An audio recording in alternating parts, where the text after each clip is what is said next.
жаңы жасап чыктык бул жаңы цех өз. Биздин менеджерский группа, руководящий состав. Жаңы ишканага кут болсун. Рахмат. Ийгиликтерди алып келсин Кыргыз элине, Кыргыз мамлекетине. Чоң рахмат. Мына как раз тартылган жана депутатский комиссия келгенде Кузгардалабыздан келгенден кийин ичи момундай болчу. Момундай болуп жасадык бүт баарынчы. Мен 2012-жылы келгем, ошол эле ойдон турган экен. Азыр безопасностьын полностью жасап чыктык. Муну болсо баягы сиз задание бербедиңиз беле, ошондо баштаганбыз былтыр как раз 17 октябрда баштаганбыз, 10 айда бүтүрдүк. Полностью жасап чыктык. Кышында да токтогон жокпуз, бир ай боюнча. 14 миң сыктыга чейин 400 килограммга чейин бир айда бир смена менен. Эгер 2 смена болсо 800 килограммга чейин чыгарабыз. Бул КГРК. Баягы КГРКны бербедиңиз беле. КГРКны алып 1 миллиард 600 миллион карыз деген. Өзүбүз аудитти койдук текшерсек 600 миллионду жөн үстүнө коштук. МВДга бердик, иш козголуп тергелип атат.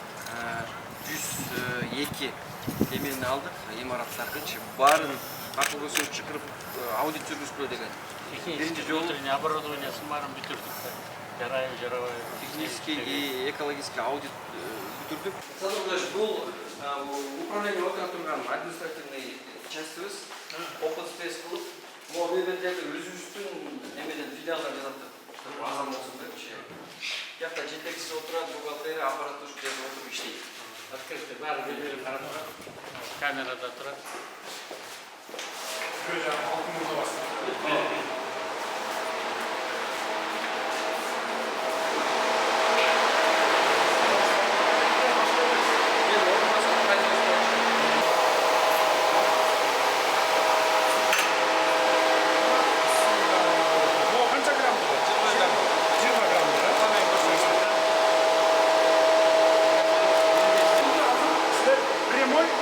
Өзүңөрдүн дүкөнүңөр аркылуу сата баштайсыңар, туура?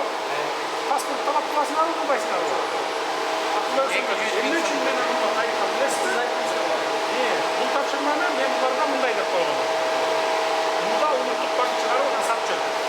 Анан алар болсо паспортсуз сатпайт эле да. Мага бизнесмендер келип, байлар келип кайрылды да. Мен мисалы дейт 100 килограмм алтын сатып алайын дейм дейт. Же 10 килограмм дейт. Анан дейт паспорт сурайт дейт. Анан мен паспортун берип туруп 100 килограмм алтын алсам дейт, бүттү дейт. Бүт Кыргызстан билет дейт. Анан менин үйүм тегерегинде уже бай аңдыгандар көп болот дейт. Атын айтпай эле коеюн деп бизнесмен айтат.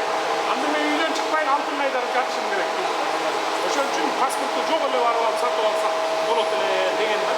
Мына эми ошонун баягы биздин байларды сатып алуучу муктаж болгон адамдарды тилегин орундап атабыз. Ошолордун суранышы. Канча турат могу 20 грамм? Могу $1.600 алат.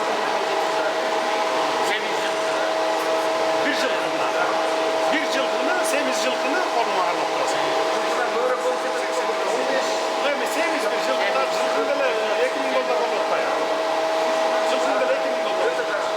$1.5-2.000. Bir жылкы мына. Жөнөкөй элдерди алып алып муну сатып алып туруп. Үйүнө катып, чөнтөгүнө катып жүрүп, баягы тойго барганда мына bir жылкы деп кошумча кылса болот экен. Мына эми сол.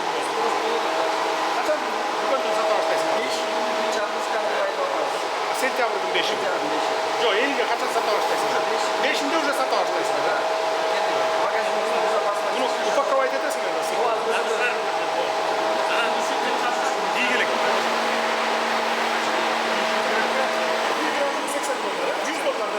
$85. Ооба. Ошондо элдин басында аппарат. Бул болсо Санур Кожоевич могу неменин ичин жанагындай кийин көп жанагындай эме болуп кетпес үчүн могул аркылуу өткөрөт экенбиз. Италиядан келди ушунчу. Анткени жанагынды ысытып, жанагынды басканда алтын кичине деформация болуп, жылды бирдеңке пайда болуп кетет экен да.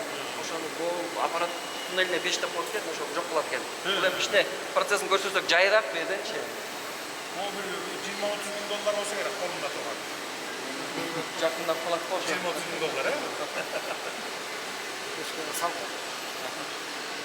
Түшүнүктүү.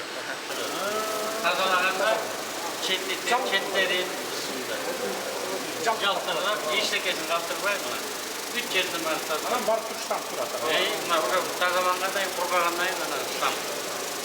Германиядан дагы, Италиядан да келген оборудованияларга бүт өзүбүздүн балдарды үйрөтүп албайбы? Мына тетик жерден лагерь жазады. Ana kilogram. 1 kilogram. Kilogram ушунда канча 60 миң долларбы? Жок, азыр 80 миң. 80 миң доллар. 80 миң. Мына азыр ошо чыгарып